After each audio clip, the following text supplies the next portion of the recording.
Hey everybody, Jed with Jed Demlow Productions coming to you for another Tutorial Tuesday. Coming to you from Nashville, Tennessee.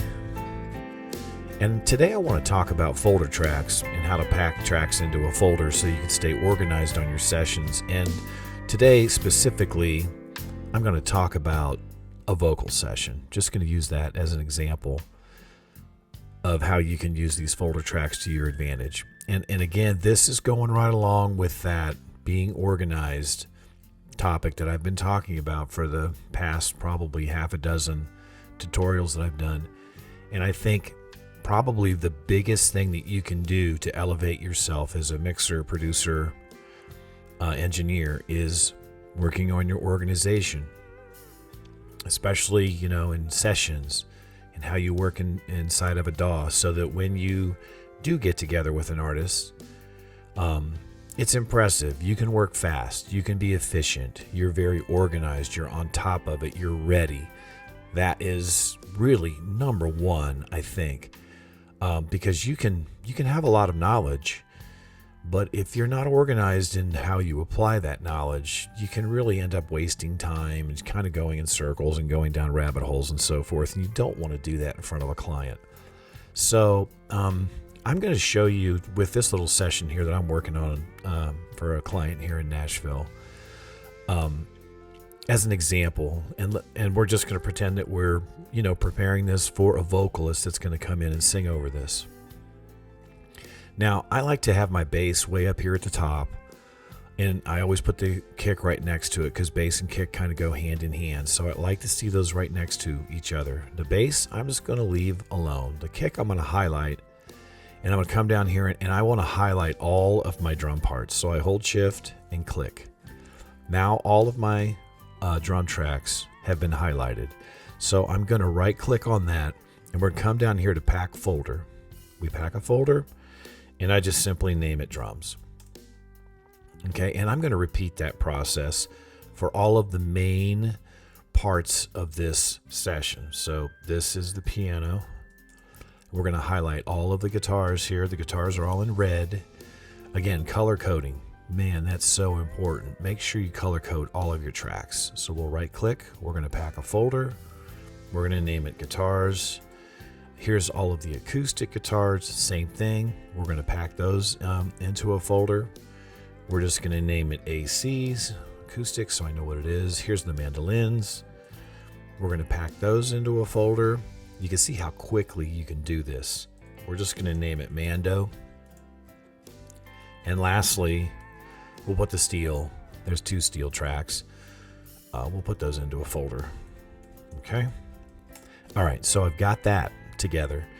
Now, if I go to my mix page, okay, and of course, you want to do all this before the client gets there. What I want to do is I want to make these tracks big enough so that I can see this little arrow right here on each track. Now, come to drums and click on that arrow. Come down and hit Add Bus.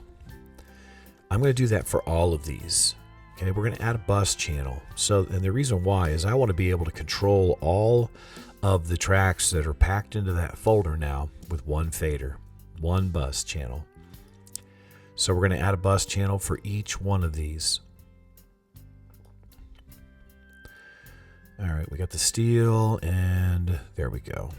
Okay, so now if we go to our mix page, you're going to see that for each group, you have a bus channel. So there's the drums, here's the piano, and I'm going to color code these again just to make it easy on myself. Okay, and we've got guitars. Let's make sure that the guitars are red just like the rest of the tracks. The AC looks good. The Mando can be, that blue is really fine, so we'll just kind of leave it like that. The steel is green. Cool, good to go. Now, why did I go through all of this? Well, because when you get your vocalist in the booth, they could say, hey, turn down that bass. Okay, well, here's the bass. We'll turn it down. And turn this mix up just a little bit so we can actually hear the examples. Okay, and so they may say, hey, can you give me more drums? Well, here's the drums fader.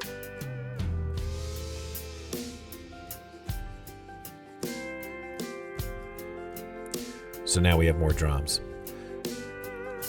I want to hear more piano. Okay, the guitars are too loud. Bring the guitars down. They may say the steel is distracting. Bring that steel down.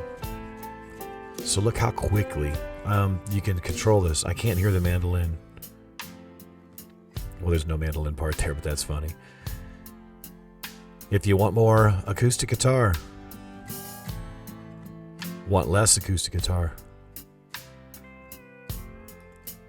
But that's just a quick example of how you can control all that stuff. You know, they may say, okay, now those drums are too loud. Bring them down. Bring that down. You know, and singers can be, you know, very demanding and picky about, you know, exactly what they want. But this way, you can control it very quickly. So there's no, you know, searching around, trying to find this, trying to find that. You are ready to go.